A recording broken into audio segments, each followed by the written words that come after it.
Halo, selamat pagi Sobat Investor Insight. Kembali lagi dengan saya Bram, Fund Manager dari Insight. Kali ini akan memaparkan kondisi pasar mingguan untuk periode 19 Juni sampai dengan 23 Juni tahun 2023 yang minggu lalu. Jadi kalau kita lihat pada minggu lalu, IHSG ditutup melemah sebesar 58,81 poin atau sebesar negatif 0,8% ke level 6.639,73. Nah, investor asing tercatat kembali melakukan net sell sebesar 115,87 juta USD. Namun secara kumulatif year to date, investor asing masih membukukan net buy sebesar 1077,38 juta US dollar. Nah, dari pergerakan sektoral IHSG, seluruh sektor pada minggu lalu mengalami pelemahan. Meski mengalami pelemahan, sektor keuangan menjadi sektor dengan kinerja terbaik dengan pelemahan sebesar minus 0,11% week on week. Nah, sektor teknologi kembali menjadi sektor yang berkinerja terburuk dengan performa sebesar minus 4,26% week on week.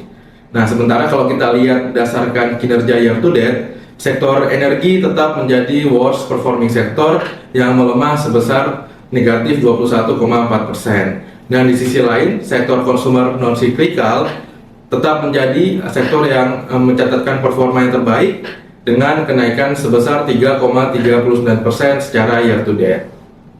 Nah, kita beralih ke pasar obligasi.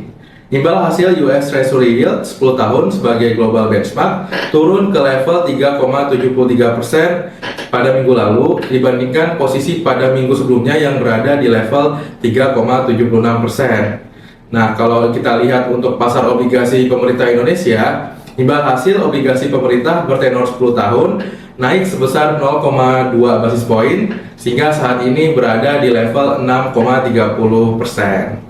Nah, kalau kita lihat juga berdasarkan data DJ PPR Kementerian Keuangan per tanggal 21 Juni 2023 tercatat hal-hal sebagai berikut. Yang pertama, investor non-bank masih tercatat sebagai investor mayoritas dengan kepemilikan sebesar 51,35% dari total obligasi pemerintah, atau kalau kita lihat secara nilai sebesar 2.802 triliun yang meningkat sebesar 5,4 triliun dibandingkan dengan minggu sebelumnya. Nah, investor non-bank ini kita lihat terdiri dari institusi asuransi dan dana pensiun dengan total sebesar 942 triliun, lalu ada manajer investasi melalui kepemilikan reksadana sebesar 173 triliun, dan investor asing yang juga tercatat memiliki 843 triliun obligasi pemerintah atau dengan porsi sebesar 15,45%. Nah, kami juga melihat Bank Sentral turut menambah kepemilikan surat utang negara senilai 18,9 triliun sehingga total kepemilikan obligasi negara dari Bank Sentral naik menjadi 951 triliun atau sebesar 17,78%. Nah, penambahan posisi ini diimbangi oleh pelepasan instrumen SUN oleh institusi perbankan yang tercatat mengurangi kepemilikannya sebesar 9 triliun menjadi sebesar 1.693,7 triliun atau dengan porsi 30,87% dari total obligasi pemerintah yang ada di Indonesia. Nah, kita beralih ke indikator mata uang kita. Kita melihat rupiah melemah 0,4% pada minggu lalu terhadap dolar Amerika Serikat ke posisi 14.994 rupiah per dolar Amerika Serikat di minggu lalu. Nah, di sisi lain, untuk persepsi risiko Indonesia cenderung stabil yang tercermin dari indikator kredit default swap 5 tahun yang tetap berada pada level 87,81. Nah, pada minggu lalu kami juga melihat terjadi penurunan hampir di seluruh harga komoditas. Jadi meskipun para pelaku pasar awalnya merespon secara positif terhadap kemungkinan adanya paket stimulus besar dari Beijing yang diharapkan akan mendorong pertumbuhan ekonomi dan meningkatkan permintaan komoditas, namun harga komoditas seperti minyak, nikel, dan batu bara justru mengalami penurunan yang signifikan setelah PBOC atau Bank Sentral dari Tiongkok hanya melakukan pemangkasan suku bunga pinjaman acuan sebesar 10 basis poin yang dianggap market terlalu kecil untuk memberikan dampak yang signifikan. Nah, kalau kita lihat juga dari sisi harga minyak turun di minggu lalu ke posisi 69 US dollar per barel, dan harga batu bara juga melemah dan ditutup ke level 125 US dollar per ton. Sementara itu harga emas cenderung stabil dan tidak mengalami pergerakan signifikan dan ditutup pada level 1921 US dollar pada perdagangan hari Jumat minggu lalu tanggal 23 Juni 2023. Nah, kita berlanjut pada beberapa peristiwa penting yang terjadi pada minggu lalu.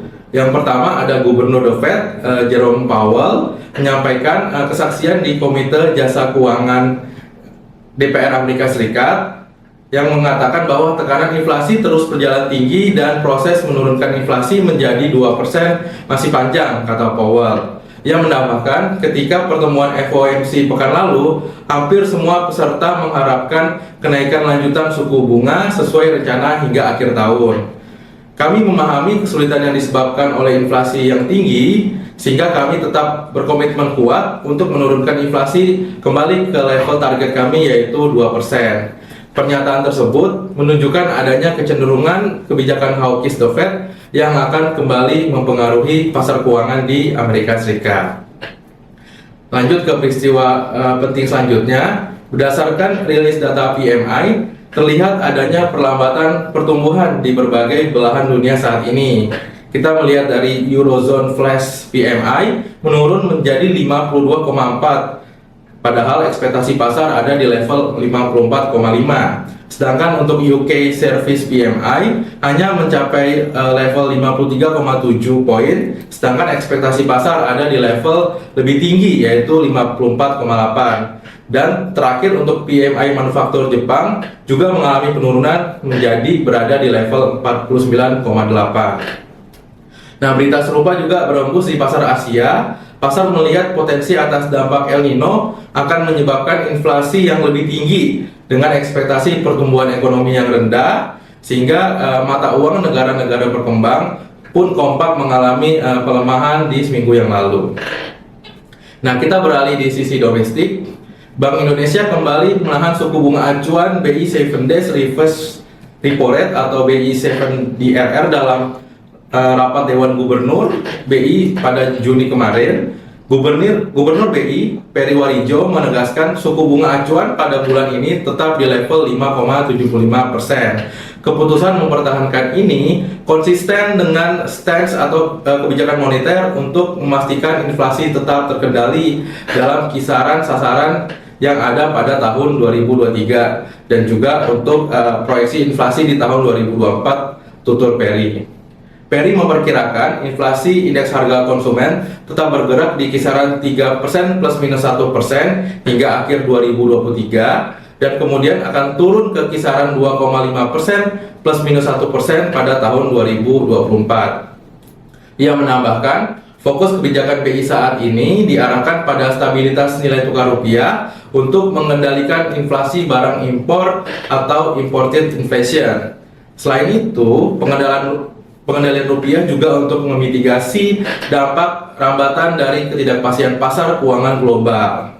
BI juga akan melanjutkan kebijakan makroprudensial dan likuiditas longgar untuk mendorong penyaluran kredit dan pembiayaan serta terjaganya stabilitas sistem keuangan. Nah, berita selanjutnya kita beralih ke industri otomotif nasional yang kian menggeliat dengan menunjukkan daya saingnya di kancah global. Pasalnya, semakin banyak permintaan dari pasar ekspor yang menandakan Indonesia yang menjadi basis produksi dan juga penghubung ekspor bagi sejumlah produsen otomotif ternama. Menteri Perindustrian Agus Gumiwang Kartasasmita mengatakan langkah positif tersebut dapat mengakselerasi pertumbuhan ekonomi nasional.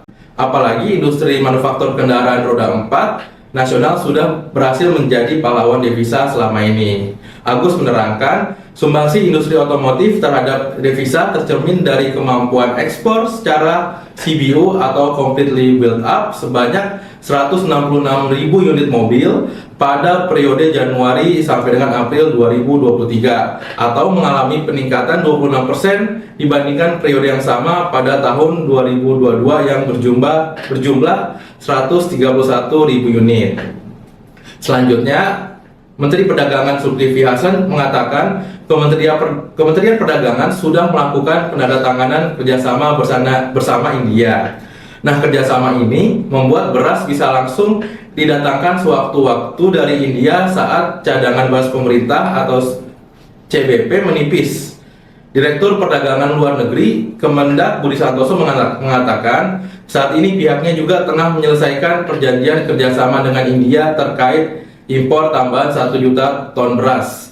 Impor beras tersebut bertujuan memenuhi kebutuhan CBP atau cadangan beras pemerintah yang akan diproyeksikan hingga akhir tahun 2023. Selanjutnya pada minggu ini kita akan sama-sama tunggu rilis GDP Q1 Amerika Serikat dan jobless claim dari Amerika Serikat yang pada periode bulan lalu yang akan keluar pada tanggal 29 Juni tahun 2023 nanti. Sekian weekly update dari kami, terima kasih atas perhatiannya. Mudah-mudahan membantu teman-teman investor semua, Sobat Insight, dan semoga bisa menjadi bekal untuk kita di minggu ini.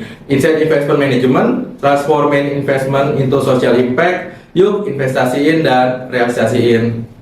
Sampai jumpa.